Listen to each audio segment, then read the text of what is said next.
சீரியல்களின் full எபிசோடுகளை Sun டிவியில் ஒளிபரப்பான உடனே எக்ஸ்க்ளூசிவாக சன் நெக்ஸ்டில் மட்டும் ஃப்ரீயா பாருங்கள். உங்களுக்கு ஏற்கனவே உடம்பு சரியில்லாம இருக்கு. நீங்க நல்லா சாப்பிட்டு ஆரோக்கியமா இருந்தா தானே நாங்கெல்லாம் தெம்பா இருப்போம். முதல்ல சாப்பாடு எடுத்து வைமா. அத்தையோட சேர்ந்து உட்கார்ந்து நானும் சாப்பிடுறேன். சரி டீச்சர், எனக்கு போடுங்க, பசிக்குது. உட்காருங்க சார். உட்காருங்க பாட்டி. வந்து உட்காரு வா.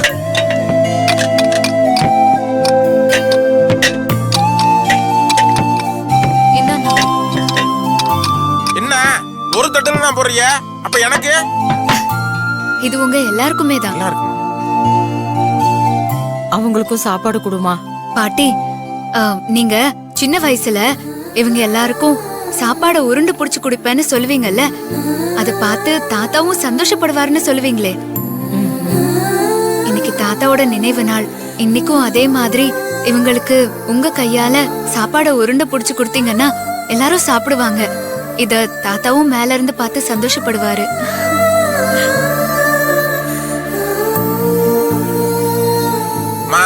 உன் கையால உருண்டை சாப்பாடு சாப்பிட்டு எவ்வளவு நாள் ஆச்சு?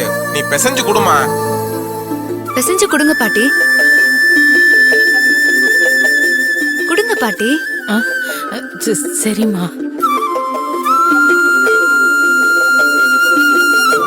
டீச்சர், எங்க அம்மா உருண்டை புடிச்சு கொடுத்தா அது உலக உருண்டை சைஸ்ல இருந்தாலும் அதை நான் அப்படியே சாப்பிட்டுருவேன். அவ்வளவு டேஸ்டா இருக்கும். ரொம்ப நாள் ஆச்சு. அவங்க கை ருசி அப்படி. அம்மா, முதல்ல மாமா கொடு. இந்தாயா இரியா இரு. போதும் சாப்பிடுங்க. எனக்கு பெருசா உருட்டு. பெருசா தாண்டா பிடிக்கிற. இந்தா.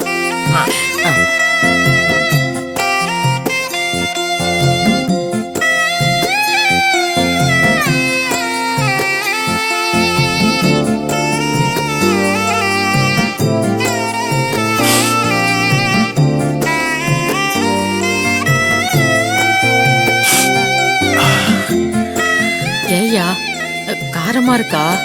பாட்டி, இது காரத்தினால வந்த கண்ணீர் இல்ல, உங்க பாசத்தினால வந்த கண்ணீர்.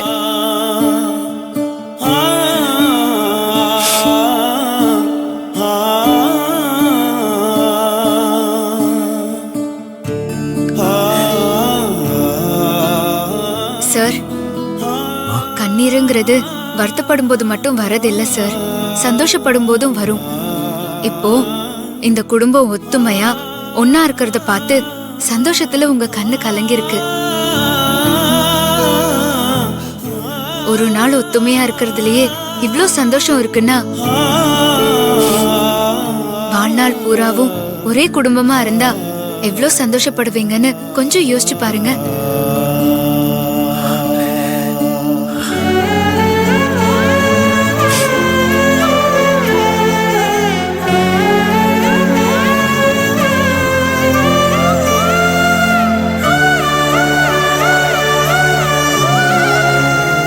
பாட்டி, பிசைஞ்சு கொடுங்க பாட்டி. சரிம்மா.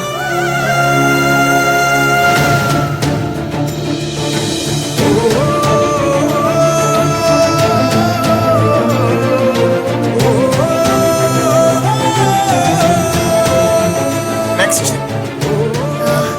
அதே. கணேசன், நீங்க அங்கேயே இருக்கீங்க, வாங்க. மீனா இந்தா. கொடுங்க பாட்டி.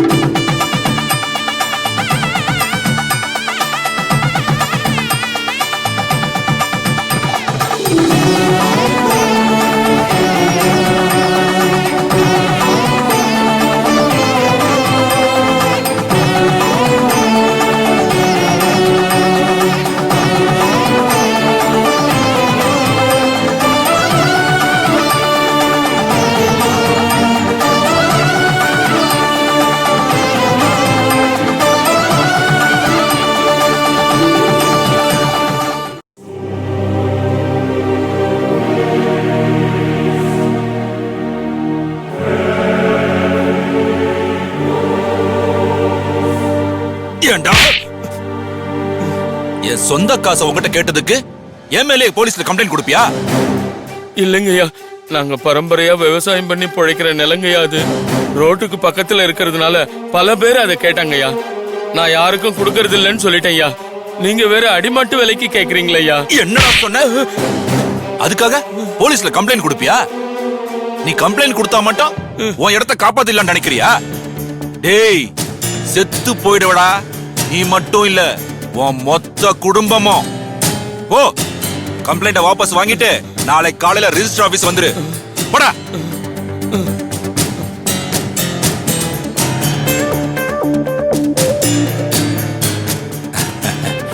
மா, அது ஒண்ணு இல்லம்மா, ஒரு சின்ன இட பிரச்சனை. அத நான் சமாளிச்சுக்கிறேன். என்னங்க காபி? தங்கச்சி கொடுத்தியா?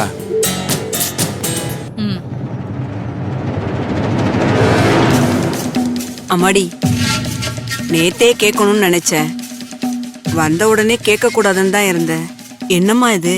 உன் நெத்தியில பொட்டு வச்சிருக்க, தலையில பூவெல்லாம் வச்சிருக்க, என்னம்மா இது? ஏய், என் தங்கச்சி பொட்டு வச்சா பூ வச்சா உனக்கு என்னடி? என்னங்க, புருஷன் இல்லாத பொண்ணுங்க பொட்டு வச்சுக்க கூடாதுங்க. அது குடும்பத்துக்கு ஆகாதுங்க. என் தங்கச்சி சின்ன வயசுல இருந்து எப்பவுமே இப்படி மங்களகரமா தான் இருப்பா. நடுவுல வந்தவரு நடுவுலயே போயிட்டாரு. அதுக்காக என் தங்கச்சி பொட்டு வச்சுக்க கூடாது, பூ வச்சுக்க கூடாதா? நான் காலம் பூரா என் தங்கச்சி இதே கோலத்துல பாப்பேன்னு நினைச்சேன். ஆனா என் நினப்புக்கு மாறா காலம் வேற ஒண்ணு என் தங்கச்சிக்கு கொடுத்துருச்சு.